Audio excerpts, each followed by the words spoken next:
So thank you very much. It's a pleasure to get a chance to speak to everyone here about this is a topic that's really kind of I think is timely in many regards, and it's something that I certainly have kind of given a lot of thought about as my research career has progressed, and as I and look at kind of my own patient care experience. And so I'm going to talk to you today about hearing and cognition, and so kind of we'll leave it the basics in terms of disclosures. I have no conflicts of interest with regard to this presentation. So all right, so let's start on the big picture level. That I think the one that kind of gets a lot of attention and gets a lot of people excited.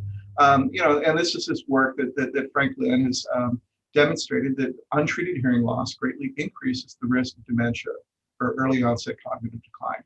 Okay, and this has been very provocative in many ways. I think it's something that's attracted a lot of attention. It's something it's really, and you look at the amount of research that's going on in this area, it's completely surged in recent years. I saw something like, the amount of papers, published in certain audiology and otology journals devoted to the concept of cognitive issues and hearing loss has gone up almost on an exponential basis in the last 10 years. And a lot of it just comes from work like this, very provocative sorts of work. Let's see. And so this is, work here, and again, this is I always like to highlight work that's gone on at Stanford or includes Stanford individuals. So this is work from Rich Bergel, also basically showed following tracking patients with hearing loss over time, and those patients looking in effect at, are you more likely to develop a dementia in effect? And what Rich has shown that if you follow patients longitudinally, that risk of dementia goes up if you have hearing loss.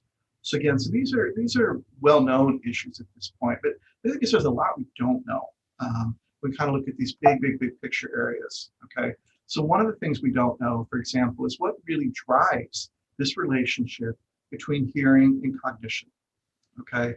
And this is, people, I'll summarize this in a very global level. This is some people speculate that this is a largely result of sensory deprivation. And in effect, that when we deprive the brain of sound, basically what we're seeing is in effect is a cortical changes that's occurring, and what the increase in dementias, or potentially say the social isolation that can result in dementia. Individuals that don't interact with others, that don't have that sort of a rich experience of this sort, are more likely to develop cognitive decline. Some people hypothesize that it could reflect like a wearing down of the system. Basically, we know when you have hearing loss, in effect, you have to work harder in order to listen and function in day-to-day environments, okay? So maybe kind of the same way as, pitchers or football players, the arms and knees wear down over time. Maybe this is kind of a reflective, kind of a general, your brain, in effect, is wearing down. And of course, a big topic of interest is, can you reverse or stop this through the use of hearing aids or cochlear implants? So these are big issues. I'm not going to talk about that today, but what I do want to talk about is kind of about how does this stuff manifest more in what we do on a day-to-day basis as audiologists and as physicians, okay? And how do we need to, particularly, I like to think about how does this relationship influence our practice, okay? Do we need to change how we test patients, particularly on the audiology end of the spectrum? Do we need to change how we fit hearing aids or cochlear implants in order to account for these sorts of effects? And the data I'm going to show you over the course of the next 40 to 45 minutes, the point I really want to make is I think to really address these issues in audiology in particular, it's going to require some changes in how we do things. In particular, I don't think the existing audiology test battery is very sensitive to these sorts of issues at all. I'm going to show you some data consistent with that pretty shortly. Okay, so the goals of what I want to accomplish today is, first, I want to provide you guys with a framework on how to rethink audiology assessment that allow us to better capture these sorts of cognitive functions as they relate to hearing, okay? All right, I want to review some research that shows how cognitive factors affect auditory function in patients with hearing loss, okay? Just to show, and that's beyond like what Frank Lin and them doing, but things that influence how your executive functionalities influence you might function on a day-to-day basis with hearing loss and potentially hearing aids or cochlear implants. And then I'll actually show you data from our own research and clinical work here at Stanford, demonstrating this relationship between hearing and cognition in our own practices. So with that thought in mind, with kind of these global goals in mind, let's start from the beginning. Okay, if you think like let's poke a really wide view back on what is audiology in general. Okay, we know that audiology like literally kind of refers to the diagnosis and management of hearing imbalance disorders.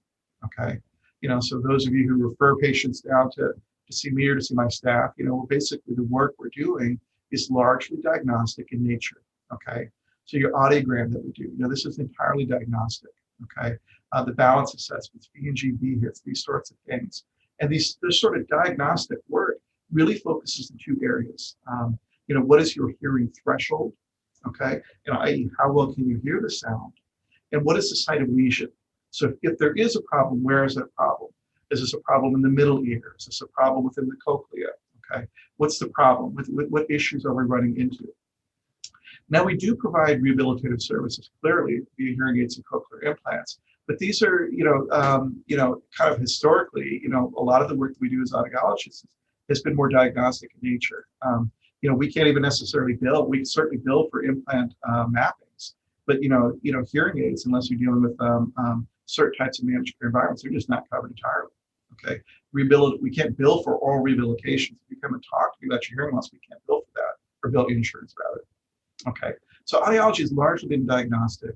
It's largely focused on hearing acuity and site of lesion. Okay, now the thing is, if you approach it like this, you see that the current framework for audiology, in my opinion, really doesn't capture very much beyond audibility. Okay, how well people hear things. Now if you talk to any audiologist worth their salt, we know that people are informally aware when an adult or child has issues beyond hearing that can influence their performance. Okay, and we see this all the time. It happens in our implant team meetings. We talk about this. Yeah, there's something a little off in this person, but quantifying that and quantifying express of that effect on hearing, that's hard. Okay, and that's not something that our current test battery is really equipped to do. And I would argue that a lot of this reflects that our current test battery, again, is focused so heavily on hearing acuity, on hearing threshold, and on site of lesion. And then we don't place enough effort on hearing function. Okay. And so when I kind of like look at the future, when I peer in my crystal ball, like where do I think audiology needs to go? And where I want to help steer us kind of within Stanford and beyond is kind of, I think about things in three areas. Okay. The first, how well does somebody hear? Okay. The second thing to think about is how well does someone function with their hearing? And the last thing to think about is how hard does somebody have to work to achieve that level of function? And I think when we can answer these three questions reliably, then we can really characterize the patient experience. What brings people in the door, influences kind of what people do, why we do it, all that other good stuff. So what I'm talking about in those things, it's a fundamental change in what we do in audiology and how we think about things. And I want to stress, I think function matters. I think it matters a lot. And that's in part because I really think that if we're looking at hearing function, we can tap into variables that influence patient performance beyond hearing acuity alone. And that includes cognitive issues. So ultimately, if we're going to get into these, and I'm going to show you data a little bit later to indicate this, if we want to get at these things that Franklin, Richard Gale, and others have talked about, ultimately, we're going to have to be looking at function as part of this. Also, frankly, it's better characterizing patient performance and motivations. Okay, why do people come into the clinic in the first place? Your child isn't either developing language interface that's appropriate. They're not responding to sound the way you want to see them responding to sound. Or if adults, it's not so much like a hearing problem. They have difficulty communicating with others. And I think in the long run, if we establish our test better, it can help us to better manage patients in the future. So with that, let's think about how, if we look at function within audiology, how does this manifest on a clinical basis? So here's one of the things that we've been doing at Stanford is trying to introduce speech and noise as the default test of speech perception in routine hearing tests. So so what I'm plotting here. We've got the hearing thresholds on the x-axis. We have speech and noise abilities on the y-axis. Okay, and basically, so the lower the signal-to-noise ratio, the better somebody's performing. And let me give you guys an example of what this test sounds like. So when I talk about what is speech and noise like, this is what this test actually sounds like when we administer this to patients. And just to pause this, so what we ask patients to do is to repeat the sentence that they hear. and you're going to hear some background noise there, which is just several people talking, and the level of that background noise is going to gradually increase. And what we're measuring is the threshold where somebody can basically identify 50% of keywords in the sentence. So here's what this test sounds like. The leaf drifts along with a slow spin.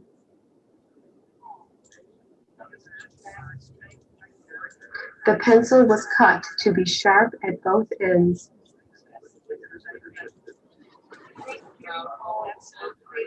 Down that road is the way to the grain farmer.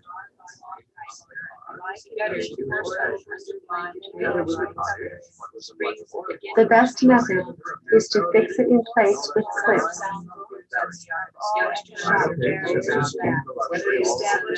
If you mumble, your speech will be lost. More than a welcome, a courage and a cross.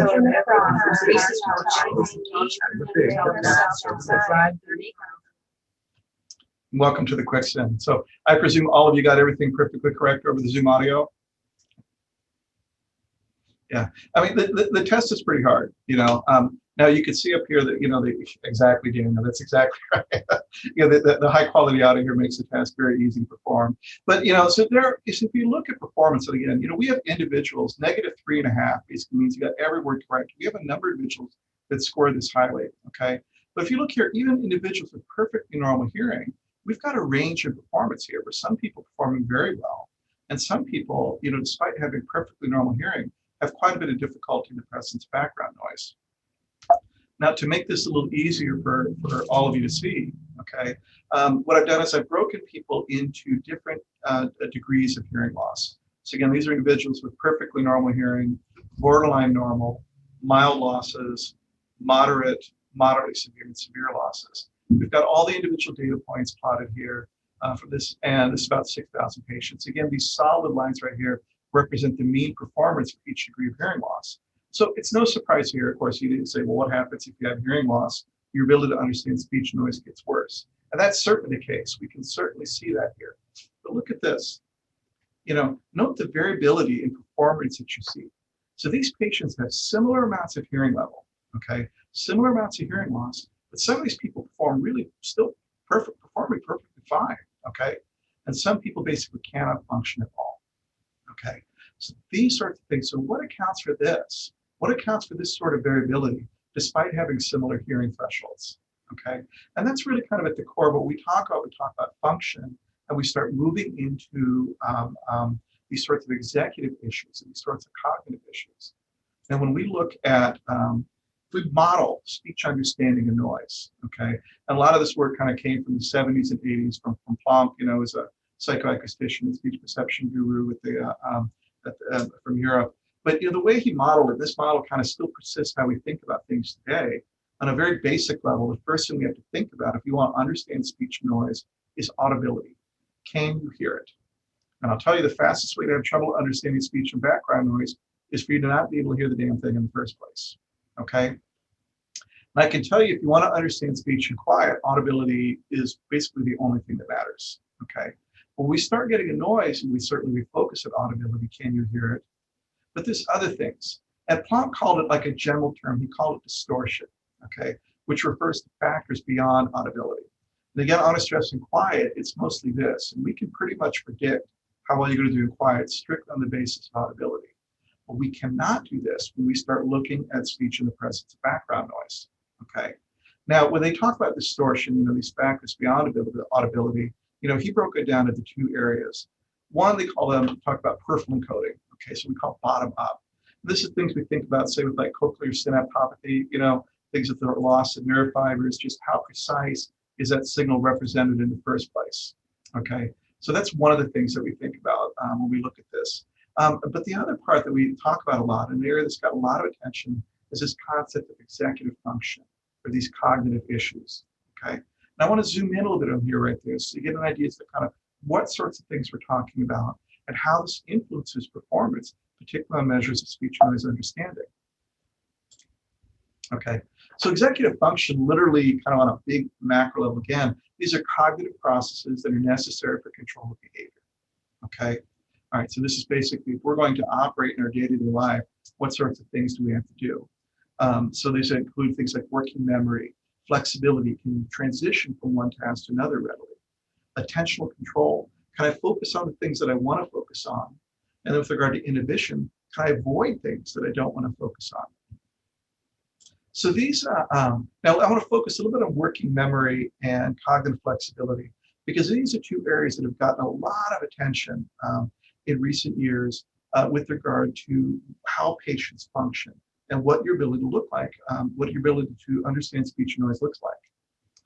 So working memory, this is, you got to go a little greater detail. This is a limited capacity storage system where basically we hold a small number of things in memory kind of for later use, kind of almost like, so if you were asked to go to a store, you give a list of 5 or 6 things, you kind of remember, you hold on to these things and you store these things in your memory.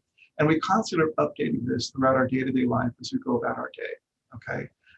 Most individuals on average at 7, young people are really with it, can store about 9 items at a time realistically. You know, jaded moments might say these are part of the reasons why phone numbers are 7 numbers long in many cases. 5 items kind of for individuals on the lower end of the spectrum, and this gets worse with age. Now, there's a lot of ways to look at reading memory. I want to talk about one of them. It's called like a test called reading span. All right, if you look at papers, look at the literature on, or we're looking at cognitive effects in people with hearing loss, people like this reading span test because this test basically helps to avoid some of the issues with not being able to hear or understand instructions. Basically, what I ask you to do is I just ask you to read sentences and say, remember the last word in each sentence. So you might read, the mouse stole the cheese from the trout. Oak trees are green and leafy in the spring. The roar of the lion can be very loud. Everyone needs clean water to drink. We take it away and say, okay, so what were the last words of each sentence? And you'd say, trap, spring, loud, drink. You got it right. So basically, you have to store these things in your memory in order to do this task. Okay.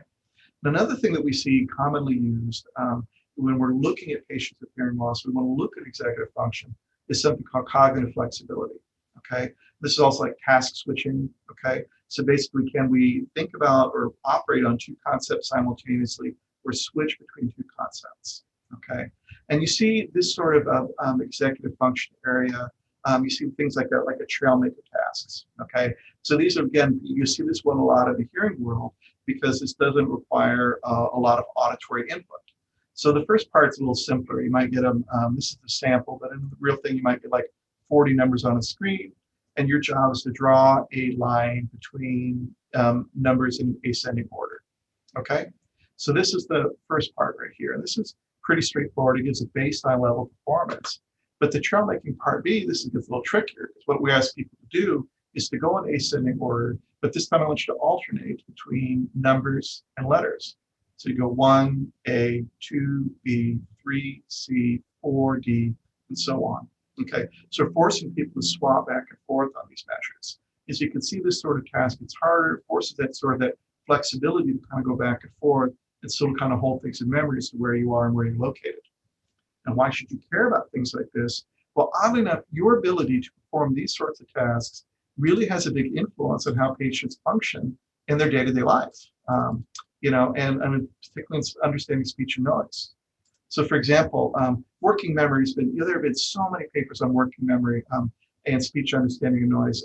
I picked this one because my friend Katrine Vermeer, and this is, she did a classic, this is the reading span measure on this. So again, more items are called on the reading span over time, more items are called.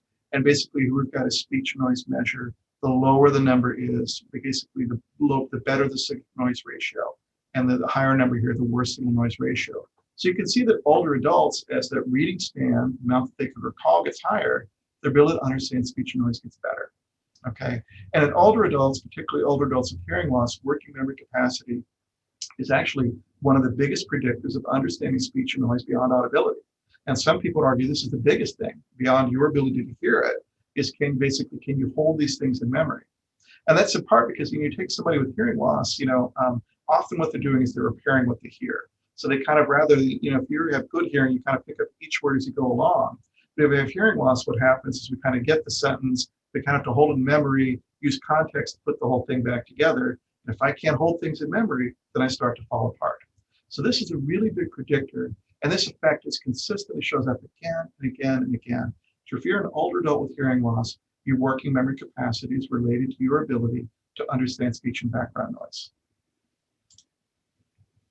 Now, what's interesting, it kind of goes beyond just like understanding speech and noise. It also, it's odd enough, it's your capacity to deal with the sorts of challenging list environments we face in everyday life. So one of the things we deal with are like echoes, reverberation, okay, things of this sort. You know, anybody that's gone into like a modern, well, in pre-COVID times when you could go to restaurants and you see got a restaurant with high ceiling and hard surfaces everywhere, sound echoes in these places. And the more echoes there are, the harder it is to understand speech. So what Pam Susan and her group has done, and she's been one of the, again, leaders in kind of looking at this and ultimately applying this to hearing aid work, but basically they classified patients in terms of poor working memory and better working memory, okay? And then what we did is they increased the reverberation time, okay? So basically from no reverberation time to lots of reverberation. So the high working memory group, no surprise here, performance gets worse as you increase the amount of echo in there. That makes sense. This is what we expect to see. But if you look here, you know, patients with poor working memory really start to fall apart once we start adding lots of echoes or reverberation in, okay? You know, so we don't see this very, the differences aren't very pronounced here when there's no echoes, but as the echoes increases, if you have really, if you have poor working memory capacity, you really have difficulty in these sorts of environments. And again, if you talk to any patient with any type of hearing loss, or these patients that we say, yeah, there's something kind of a little off about them, these sorts of things make sense, okay?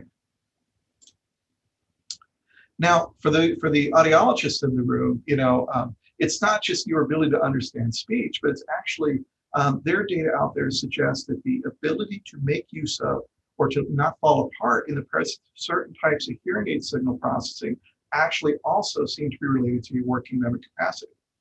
So one of the things that audiologists deal with all the time is something called frequency transposition.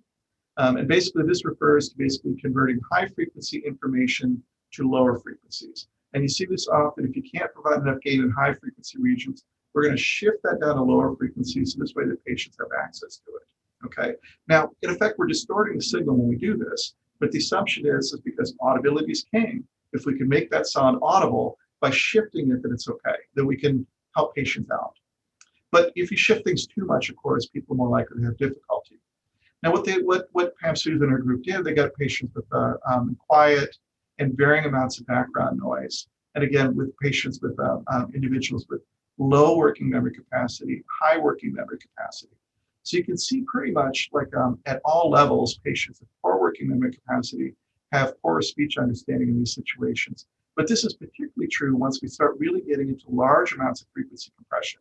When we have no frequency compression, yes, they do a little worse, but it's not the same thing as kind of what we're seeing here.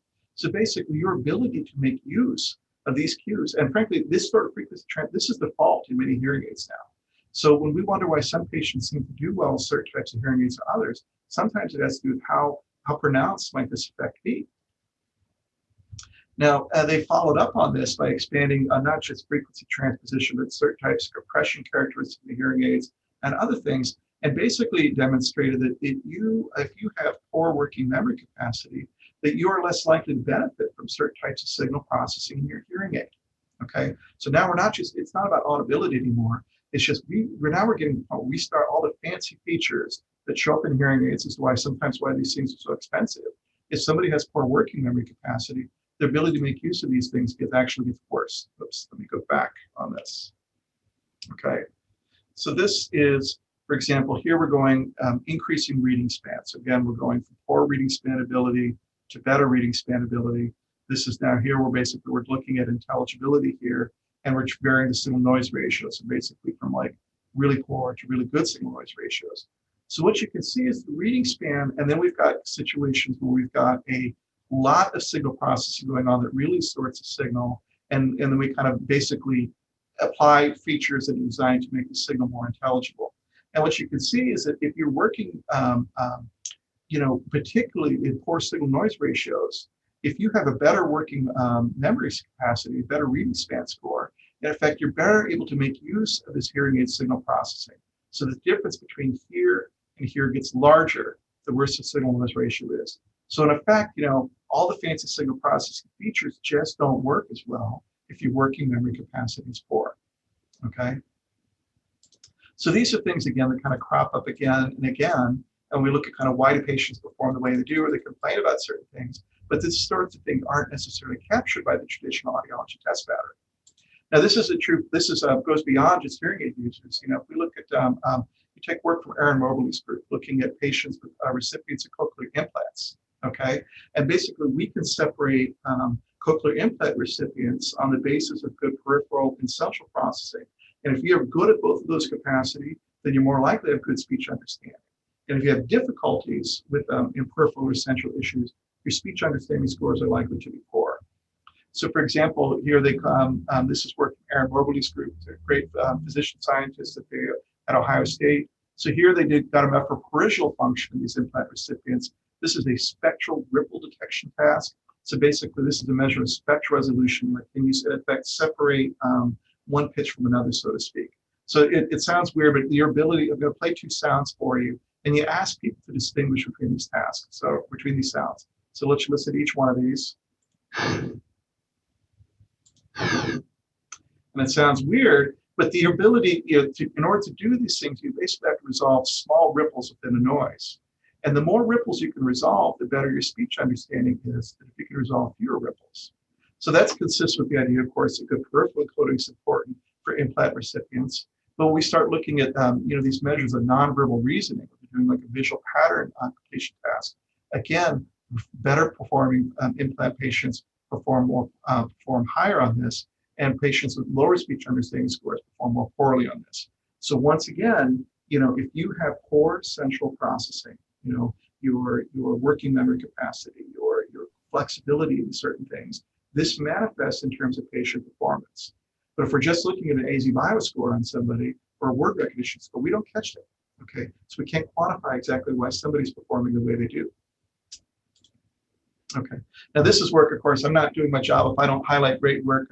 I saw Jason join the call, so what I should do is I should shut up and let Jason explain this great figure from his work that he published with Tony early this year.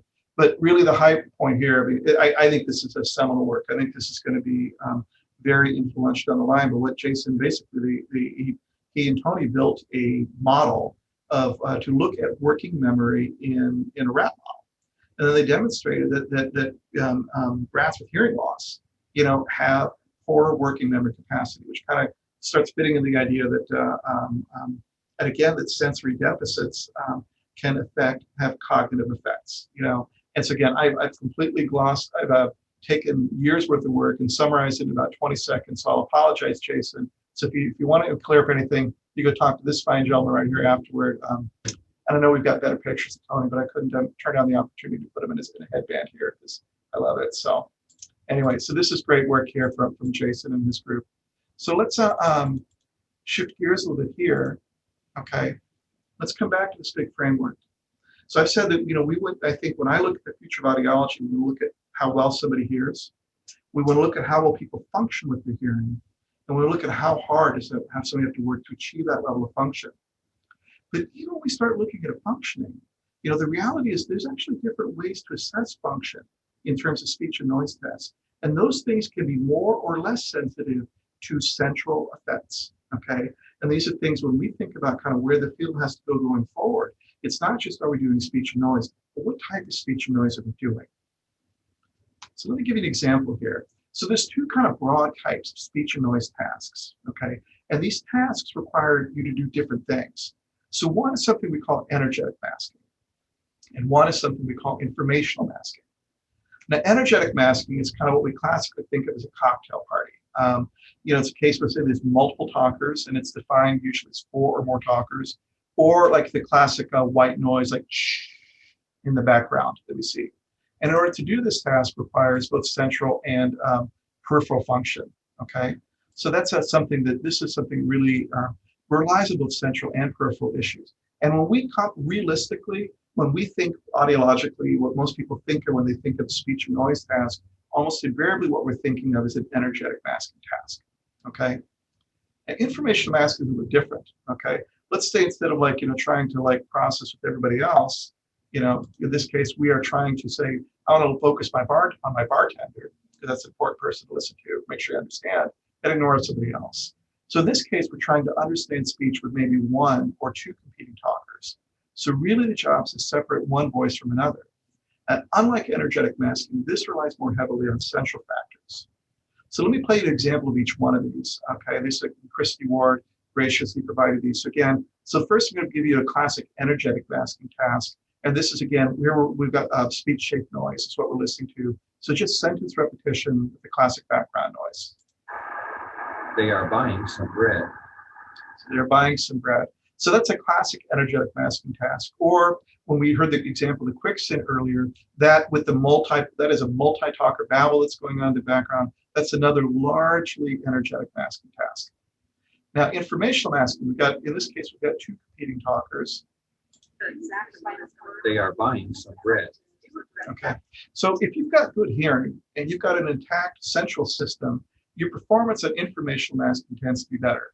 Okay, energetic masking requires both central issues and peripheral. Okay, now, oops, let me skip past that.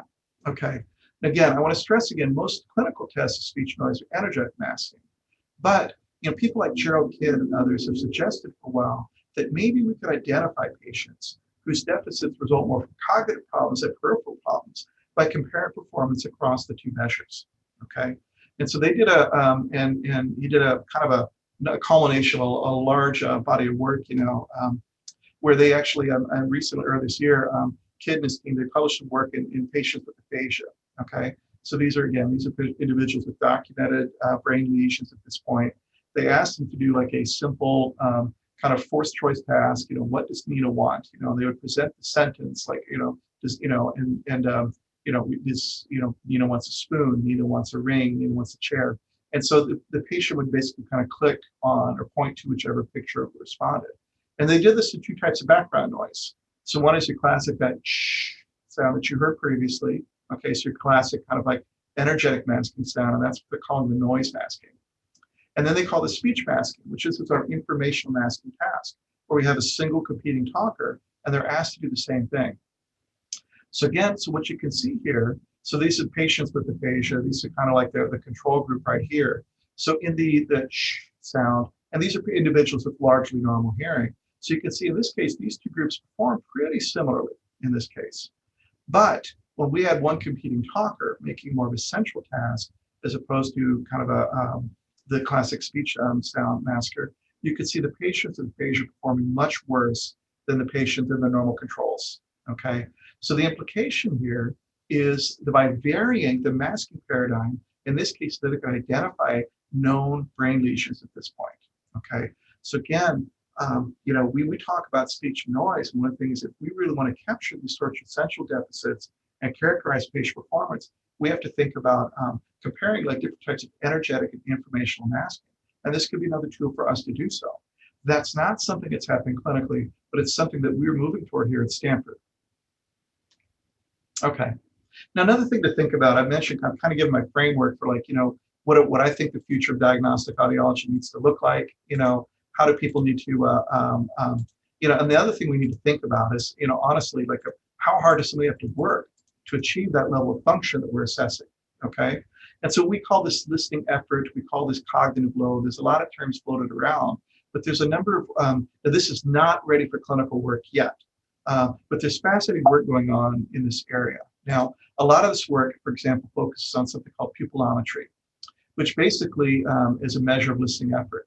And the implication with these is the harder you're working on something, the more your pupils dilate, okay? So if you are listening to really challenging speech, your pupils will dilate, okay? And it's something easier, then your pupils will contract at this point. And honestly, then what you can do is you can track pupil dilation over time and use this as a physiological proxy for how much brain power someone is having to expend in order to function. So when you look at work like this, what they do is, in reality, they've got like eye tracking systems, so they can literally kind of like measure very precisely what the pupil dilation looks like. And you see a lot of graphs that look like this, where basically, so we've got a baseline measure, how much is the pupil dilated relative to that baseline. And so here, what this is work from Andrew Zeckfeld's team, is kind of a canonical figure. So basically, when you have lower intelligibility versus higher intelligibility, so when it's higher intelligibility, in like a speech and noise task, the pupils don't dilate as much. When the sentence materials get harder, the pupils dilate more. Okay, so in effect, by tracking somebody's eyes, we can get a sense of how hard somebody's having to work. Okay, now the thing is, sometimes it's not just speech intelligibility that we look at with these things. We can also see, when we look at rate of speech. So this is work published earlier this year from my friend Matt Wynn. So what they did is in this case, they're plotting things coming down. So this is a reduction in pupil dilation. And so they got the data from the normal hearing listeners in certain situations. Then they got data from cochlear implant recipients. So the first thing you can notice right off the bat is the pupils don't, there's not a big reduction in dilation when you make things easier for the implant recipients, okay? And so the implication being that they're having to work a heck of a lot harder to maintain that level of performance than is somebody with normal hearing. But what's interesting is when you slow down that rate of speech, okay, suddenly we do start to see the pupils don't dilate quite as much. So in this case, their speech understanding scores were exactly the same between these two. All we did was just make it slower, okay? Speak more slowly, speak more clearly, like we talked with our patients quite frequently. And what you can see here is, in this case, no change in intelligibility, but we do see reduction in pupil dilation, which presumably was reduction in listening effort. And again, and kind of in full disclosure here, so then for those of you who work kind of with us closely in our clinic, Stephen Giannakis and Michael Smith, they were our last two research externs. Both of them went to go work with my friend Matt for their PhD programs. Stephen in particular is looking at ways to make a task like this clinically applicable. How could we actually implement something like this on a clinical basis? And some people have even thought, for example, like your iPhone, as the eye tracking materials in your phones and your tablets get better and better, that this could be an approximate way of getting this on a clinical basis. We're not there yet. These are things we think about. And this is another way for us to probe kind of the effort that it takes for us to function in our day-to-day environment, particularly when you have hearing loss, hearing aids, or cochlear implant. Okay, so this is great. I think I told you a lot, like what function matters. We can characterize patient performance, and we can tap into variables beyond audibility alone when we start looking at function, okay?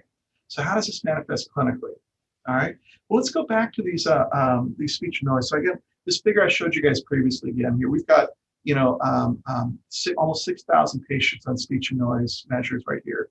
And again, I'll literally plot this again. So this is patients with moderate hearing loss, some of whom perform really, really well in background noise, and some people who just cannot function at all, okay? So what's going on here? Well, everything I would suggest to you that suggests that some part of this is related to differences in peripheral encoding despite the degree of hearing, but another part of this is related to the central issues, working memory, these other capacities, these sorts of executive function issues. Now, we wanted to take the next step, I think, is one of the questions, and we want to tie this back ultimately to say to the work with Franklin and others, like how can we identify which patients, just by looking at the speech and noise task, might have a cognitive deficit, okay? So this is really cool here. I'm really excited by these data. We've been teasing through this in the last couple months. I'm really excited by this. So what we did is we looked across our patient database in here. So we've got patients, and what we did is we identified about 3,000 patients with no cognitive issues, no vascular issues, no diabetes, nothing like this. Pretty much all you've got is sensorineural hearing loss. And then we've got patients here, about 150 patients diagnosed with some form of early onset mild cognitive impairment, okay? Now these are patients, I'll show you, they could also do a speech and noise task. So these people are very early in their disease process, okay? But they could still function in their day-to-day life, and they presented in our clinic for hearing tests. And what's interesting, so our canonical word recognition and quiet that all of you guys are tested on your boards, for the physician-wise, that audiologists have done for 70-odd some years. It's interesting, for each degree of hearing loss, the performance in patients who have a cognitive problem, diagnosed cognitive problem, versus patients with no issue whatsoever, pretty much looks exactly the same, okay? So if you're looking at our traditional audiology test battery, their hearing thresholds are the same, their speech understanding and quiet is exactly the same. You cannot separate these groups of patients. But if we start testing them in background noise, pretty much if you have a mild cognitive impairment across all degrees of hearing loss, you're about 1.5 to 2 dB worse than somebody who has no vascular or cognitive diagnosis. So again, look at these mean values right here. I'll make it very simple for you. You compare this, we're going from like 3.5 to about 5, from 5 to about 7, from about 7 to about 10. So basically, we're consistent about 1.5 to 2 dB worse if you have a diagnosed cognitive issue. Okay. So again, I want to stress, you cannot pick this up. These have same patients, same amount of hearing loss, same amount of same performance on our classic word recognition and quiet. But now we can start to see differences in their performance by testing the background noise and getting a better sense of what their function actually is. Okay.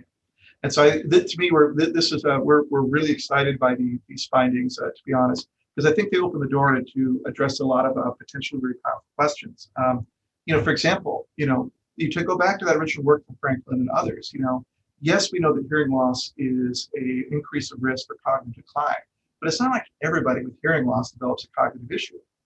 So one of the questions that we have is say, well, look, can we predict? We know that your ability to understand speech noise is based in part on your hearing and in part on your cognitive issues.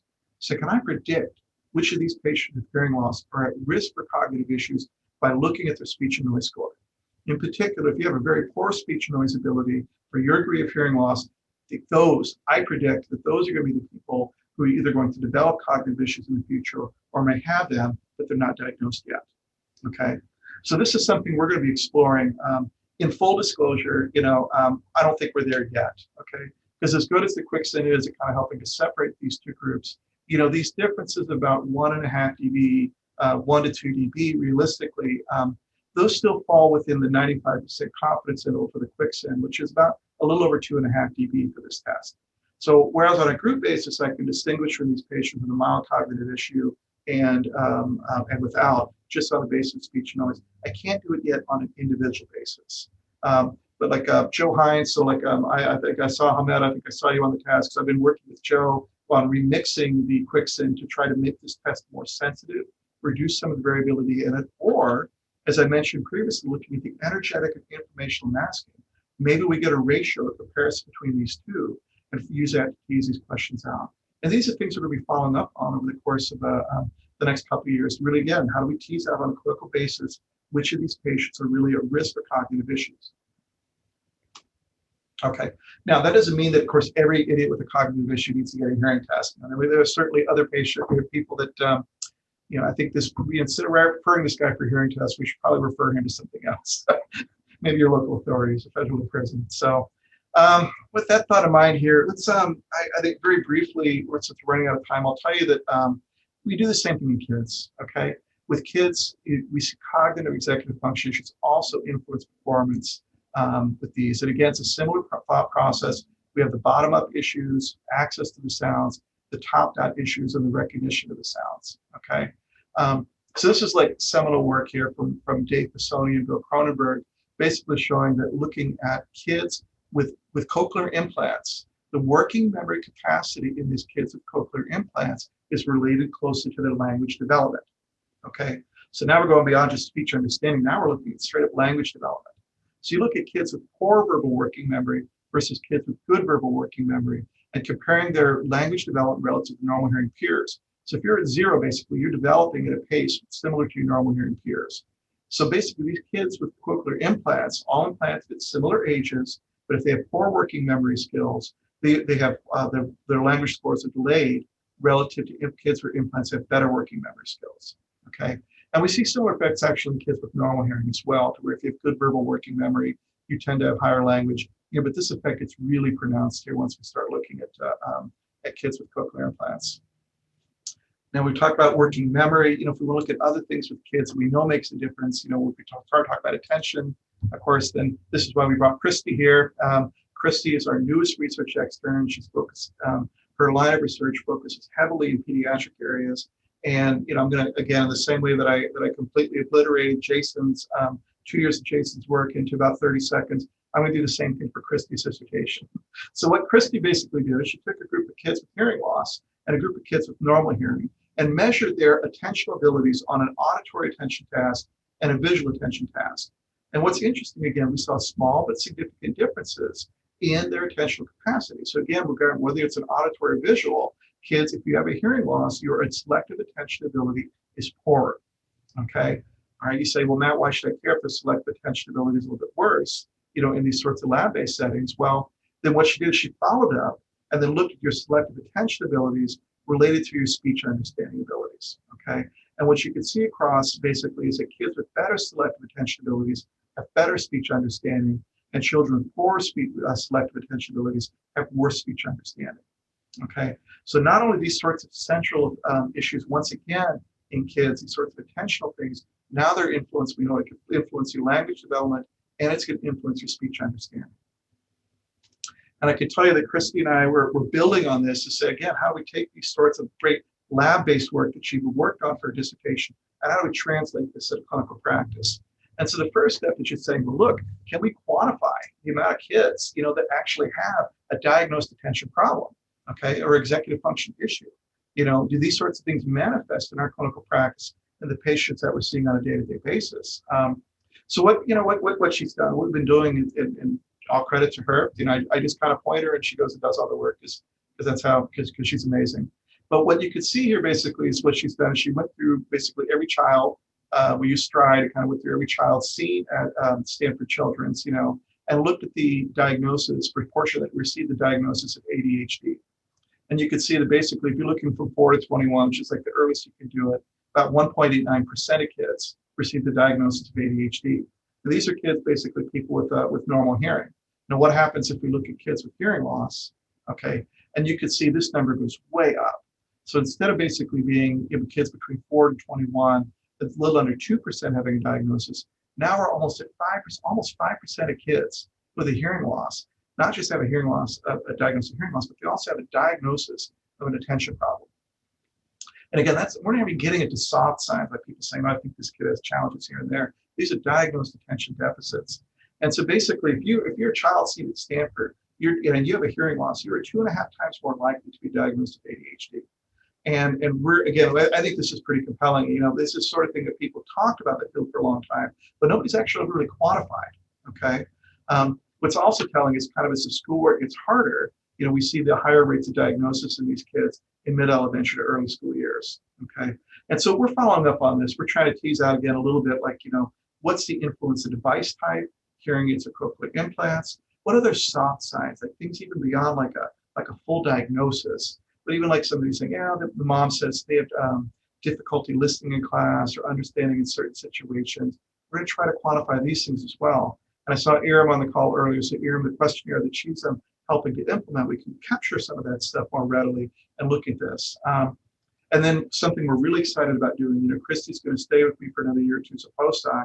And what we really want to do is, again, start looking at energetic and informational masking in kids to say, one, can we quantify how that child is functioning? And two, can we see if a child is having difficulties, is that difficulty due to a peripheral issue or is it a central issue? Is this something we can ideally fix with remapping of the implant or fitting the hearing aid again? Or is this something we need to be referring and managing out? Okay, so these are something that we're going to be exploring in great detail. And so let me come back in a year or two. I hope to have some more pediatric data on speech and noise, actual speech and noise data collected at Stanford to try to address some of these issues. So I think I want to wind this up by saying, when we talk about, in my mind, hearing and cognition are inextricably linked. Okay, we cannot separate them. Just simply because it's not just what you hear, but it's how well can you use the information that you're hearing. And that comes back to executive function again and again and again. It influences performance, particularly speech understanding, adverse listening situations. We think it influences how effectively you can use signal processing in your hearing aid or your implant. That can affect things like language development. And I will tell you the traditional audiology test battery is really suboptimal, I think, in accounting for these sorts of issues. It's just not, as we showed you with the cognitive issues, these are patients with diagnosed cognitive problem, and our test batteries cannot separate it, can't identify it. But by including measures of patient function, particularly speech and noise measures, then we can get a window into these cognitive issues, as well as better quantifying patient performance. And I think in the long run, doing this can allow us to better manage our patients. In a holy grail, can we identify these people really at risk for cognitive decline? But on like a specifically audiology level, can we use this to better fit hearing aids or cochlear implants in patients? Can we refer patients for treatment more effectively and earlier? These are the things that we want to be moving toward, and I think we get at that by making this pivot to including function, assessments of function in our routine practice, and particularly speech noise measures. So with that, I think I will stop, and I will thank you for your time. If not, then we'll go ahead and I think we could go ahead and break for the night. So I want to thank all of you for tuning in. I know it's hard particularly after the drama of yesterday, you know, with the fiasco rather. But I want to thank you guys all for being here. Thank you for listening to this. This is stuff that I'm very passionate about, and that my hope is in the long run is it can have a big impact on what we do. So thank you very much.